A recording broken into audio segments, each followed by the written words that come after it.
Perkenalkan, namaku Muhammad Raffi Hafiz dari Universitas Respati Yogyakarta dengan nomor induk mahasiswa 213400006. Nah, di video kali ini aku akan membahas tentang who dan whom.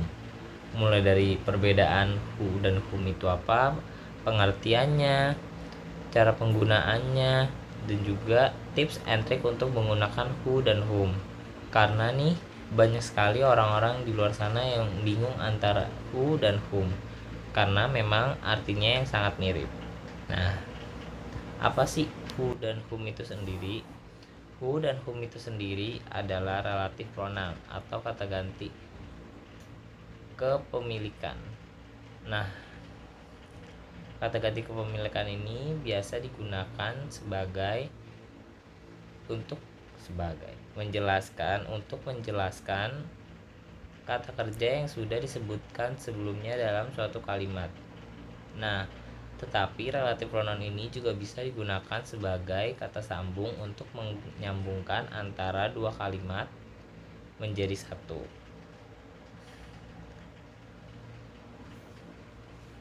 Nah, who bisa berguna sebagai pronoun atau kata ganti.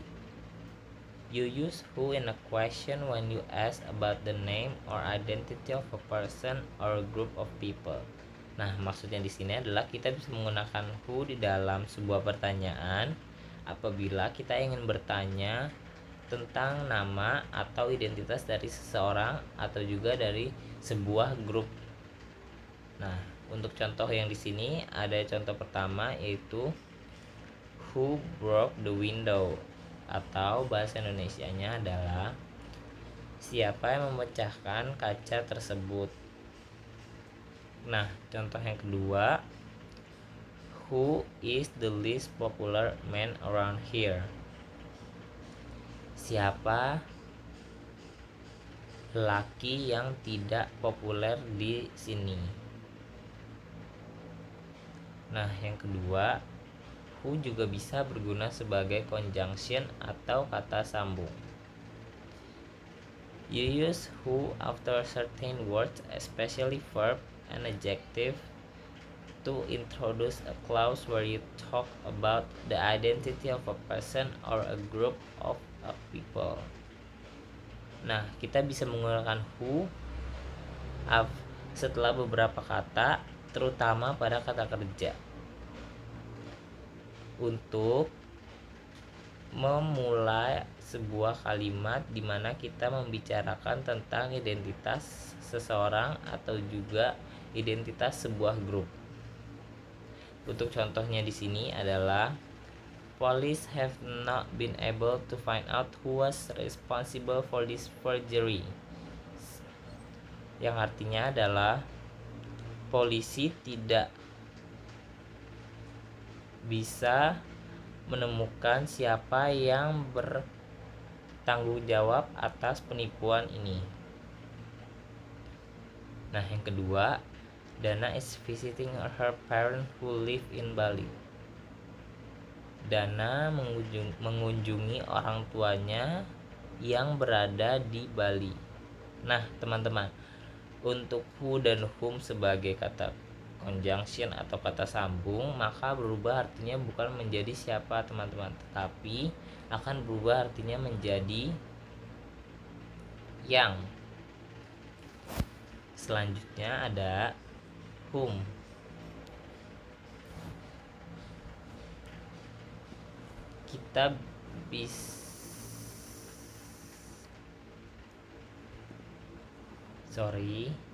Kita bisa menggunakan whom sebagai pronoun atau kata ganti. You use whom in a question when you ask about the name or identity of a person or a group of people. Nah, sama seperti who, kita juga bisa menggunakan whom di sebuah pertanyaan untuk menanyakan orang. Tetapi orang di sini berfungsi sebagai subjek ataupun dari sebuah grup, dan grup ini akan berfungsi sebagai objek. Untuk contoh yang pertama adalah whom do you work for? Artinya adalah untuk siapa kamu bekerja. Dan yang kedua, whom you called last night? Siapa yang kamu telepon malam kemarin? Yang kamu telepon tadi malam. Nah, whom juga bisa berfungsi sebagai kata sambung nih teman-teman. Kita bisa menggunakan whom sama seperti who setelah beberapa kata terlebih kata kerja. Nah, untuk mengintroduce atau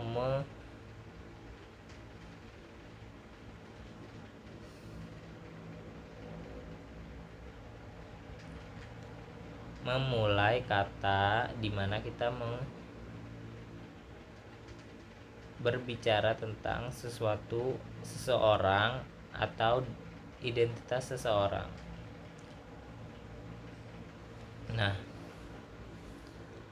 untuk contoh kalimatnya di sini ada the man whom Cody work for is a millionaire. Artinya adalah lelaki yang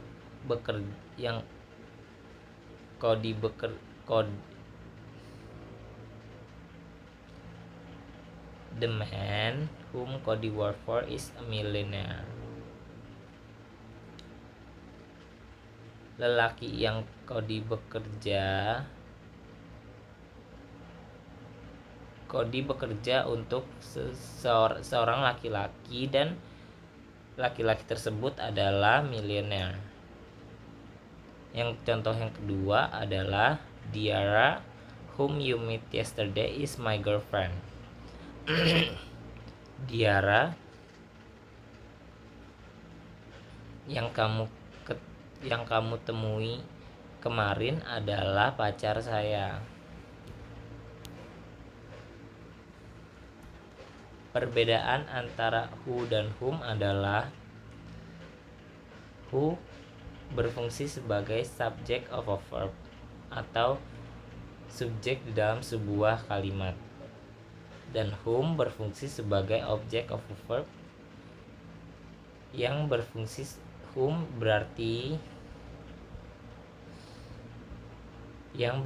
whom berfungsi sebagai objek di dalam suatu kalimat. The word who can only be used when it is the subject of a verb. Kata who hanya bisa digunakan apabila ada subjek di dalam sebuah kalimat. Dan the word whom can only be used when it is the object of a verb. Atau kata who bisa digunakan ketika object of the verb. Saya memiliki tabel antara subjective pronoun dan juga objective pronoun. Ini kita akan gunakan nanti di akhir video, karena saya akan menyebutkan tips and trick untuk mencari tahu apakah kalimat tersebut menggunakan who atau whom. Nah, tip for using who dan whom. Yang pertama adalah use the he or him or she or her rule. Yang artinya adalah kita bisa mengganti who dan whom tersebut diganti menjadi he atau him untuk mengecek apakah kalimat tersebut bisa menggunakan who atau whom. Nah, tips yang kedua adalah words after who or whom. Kata setelah who dan whom selalu didampingi oleh kata kerja atau verb. Seperti who broke the window, who is this. Setelah kata whom biasanya terdapat kalimat seperti I, you, Dewi. Nah, setelah mendengar tips dan trik tersebut, kita bisa memakai pada example atau contoh di bawah ini. Who as a subjective pronoun atau who sebagai kata ganti subjek. Yang pertama adalah who is your brother. Kita bisa menggantinya untuk mengecek apakah kalimat ini benar-benar menggunakan who. Caranya adalah kita tinggal ganti saja who-nya menjadi he atau she atau him. He is your brother. Is it correct? Yes. Tapi kalau who diganti menjadi him is your brother, nggak mungkin karena nggak cocok. Karena karena him adalah subjek. Nah, untuk contoh who sebagai contoh yang kedua adalah I don't know who won the challenge. Nah, untuk who dan whom ini sebagai kata sambung atau conjunction, biasanya kita merubahnya menjadi dua kalimat. Yang pertama adalah I don't know, kalimat yang pertama, dan yang kalimat kedua adalah who won the challenge. I don't know she won the challenge. I don't know he won the challenge. Gak mungkin I don't know him won the challenge. Gak mungkin, karena whom berfungsi sebagai objek. Whom as objective pronoun. Contoh yang pertama adalah the girl whom we helped gave us some food. Nah, contoh yang kedua adalah Sarah give the ticket to whom. Nah, kita rubah menjadi he. Sarah give the ticket to her, to him. Gak mungkin to he, karena he berfungsi sebagai subjek. Nah, subjeknya sudah diisi oleh Sarah. Nah, segitu aja teman-teman penjelasan dari saya hari ini. Kurang lebihnya mohon maaf. Terima kasih, sampai ketemu di video selanjutnya. Bye.